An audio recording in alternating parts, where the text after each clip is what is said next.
Hola gente de YouTube.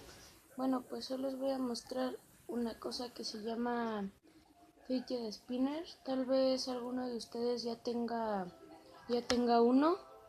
Y bueno, se les voy a mostrar el mío. Y aquí está. Es este.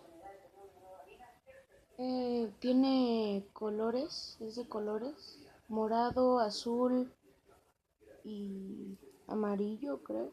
Dorado, más bien, dorado. Y bueno, el modelo me gusta mucho, está muy padre.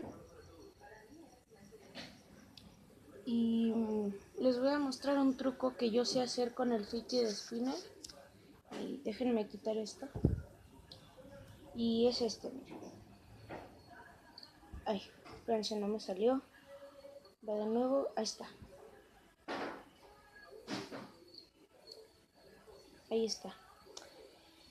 Bueno, pues esto ha sido todo por hoy. Espero que les haya gustado el video. Denle like, suscríbanse y comenten.